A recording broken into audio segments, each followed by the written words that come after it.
بحمد اللہ تعالیٰ کمال بھائی کی شخصیت کچھ ایسی باغ و بہار شخصیت واقع ہوئی ہے کہ جس کے لفظوں میں تبسم اور جملوں میں قہقہوں کا جنم بلکہ پنرجنم ہوتا رہتا ہے۔ کمال بھائی کم گو واقع ہوئے ہیں، لیکن جو کہتے ہیں وہ اس لائق ہوتا ہے کہ اسے لکھ لیا جائے تاکہ سند بھی رہے اور وقت ضرورت کام بھی آ سکے۔ کمال بھائی جس محفل میں ہوتے ہیں، محفل کے محفل لطیفہ سازی کی جانب شدت سے آپ مائل ہونے لگتی ہے، اور اہل محفل خود ساختہ طنز و مزاح کی پھول جھڑیاں چھوڑنے پر نہ صرف صدق دل سے آمادہ ہو جاتے ہیں بلکہ ظہور کمال سے محفل زعفران زار ہو جاتی ہے۔ دنیا کے جانکاہ وہ دل سوز حالات اور حادثات کہاں اہل دنیا کو مسکرانے کی مہلت دیتے، لیکن غموں کے اس گھٹا ٹوپ اندھیرے میں ایک شگوفہ ہی تو ہے جو ماہ چہاردہم بنا تبسمات کی کرنیں بکھیرتا منصع شہود پر ہنوز جلوہ گر ہے، اور روتے اور بلکتے مغموم و محروم چہروں پر ایک خوشی کی لہر دوڑا رہا ہے۔ جیسے روتا ہوا بچہ کھلونے سے بہل جاتا ہے، بے نہیں قوم ملت کی افراد خستہ کا حال ہے کہ شگوفہ ہاتھ میں آتے ہی وہ تھوڑی دیر کے لیے ہی صحیح دنیا کے ظلم و تشدد نیز رنج و غم کو بھول کر شگوفہ کی گلکاریوں میں کھو کر طنز و مزاح کی پھول جڑیوں سے لطف اندوز ہونے لگتے ہیں۔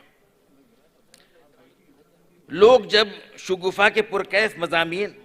اور پر لطف نظموں کو پڑھتے ہیں تو انہیں ایک فرحت تامہ نصیب ہوتی ہے، اور قارئین شگوفہ خدائے لم یزل کے حضور دعا کرتے ہیں کہ وہ شگوفہ وہ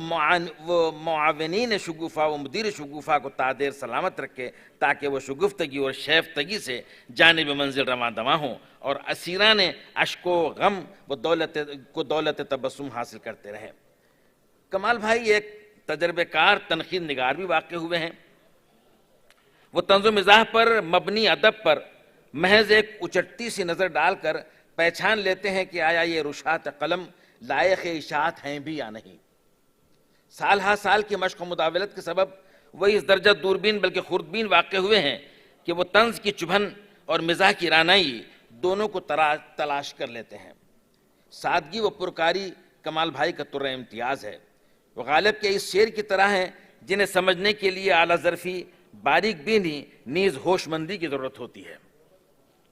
ورنہ نظم طباطبائی جیسا عبقری شخص بھی تفہیم کمال میں مجبور نظر آتا ہے۔ کمال بھائی کی شخصیت میں جو کہیں کہیں زود خفگی کی بے نام پرچھائیاں نظر آتی ہیں، وہ قبلہ و کعبہ کی یکزوجیت کی ضامن اول متصور ہوتی ہے۔ ظاہر ہے کہ جو ایک ہی راہ پر مسلسل آتا جاتا رہتا ہے وہ اپنے راستے سے بور ہو جاتا ہے، اور اس کی بوریت کے نقوش اس کے چہرے سے ہویدا رہتے ہیں۔ خدا جھوٹ نہ بلوائے، ہم 20 سال پہلے تک بھی ڈاکٹر صاحب کے چہرے کے اٹھتے بیٹھتے نقوش سے ان کے دل میں اٹھتی بیٹھتی انگڑائیوں سے واقف ہو جایا کرتے تھے۔ اگر وہ شرفاء ازلی کی طرح راہ ثواب پر چلتے ہوئے وجود زن سے تصویر کائنات میں رنگ کا نعرہ مار کر دو ایک سمتوں سے انتصاب تامہ پیدا فرما لیتے تو وہ محض مدیر شگوفہ ہی نہ رہتے بلکہ دو چار طنزیہ و مزاحیہ ادب پاروں کے مصنف بھی قرار پاتے۔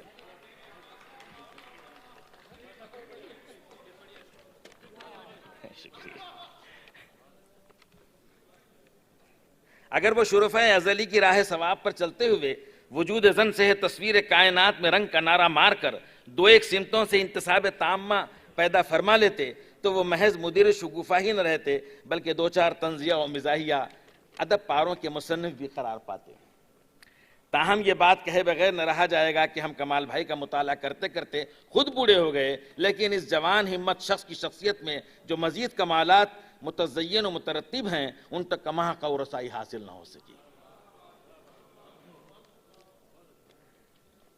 ڈاکٹر مصطفیٰ کمال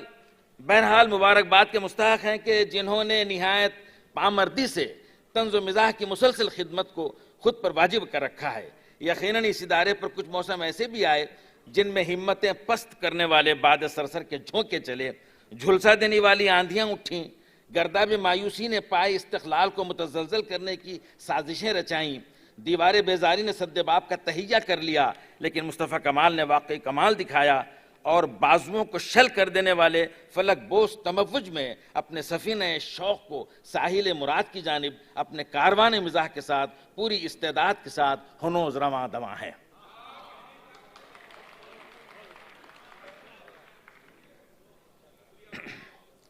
شگوفہ کے تمام معاونین قلم کار وہ مشیران لائق تعریف و تحسین ہیں کہ بلا جبر و کراہ اور کسی طمع کے بغیر دست تعاون دراز رکھا اور اپنے لہو سے اس پودے کو سینچا اور دامیں درمیں سخنیں بالخصوص خدمیں شگوفہ کا تعاون کیا۔ خدمیں اس لیے کہ شگوفہ تک پہنچنے کے لیے کوئی لفٹ نہیں رہی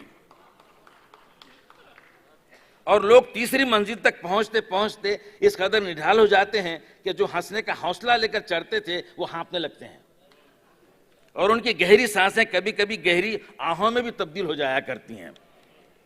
وہ بوڑھے مزاح نگار جو ہر دم جواں ہے زندگی کا نعرہ مارتے تھے، یا وہ جو اقبال کا پیام چلنا چلنا مدام چلنا کو دل سے لگائے رکھتے تھے، وہ بھی جب چڑھنا چڑھنا مدام چڑھنا کا ورد کرتے ہانپتے ہانپتے شگوفہ پہنچتے ہیں تو ان کی حالت خود ایک شگوفہ سی ہو جاتی ہے جو بہت سی سیڑھیوں سے بادل ناخواستہ نبرد آزمائی کے بعد مرجھا گیا ہو۔ مصطفیٰ کمال نے شگوفہ کا دفتر ماضی قریب تک بھی پتہ نہیں کیوں اتنی اوپر اور اتنے کونے میں رکھا تھا کہ جوانوں کو بھی دیکھا گیا کہ وہ خستوں میں چڑھتے اور ہر خست پر کافی دیر تک دم لیا کرتے تھے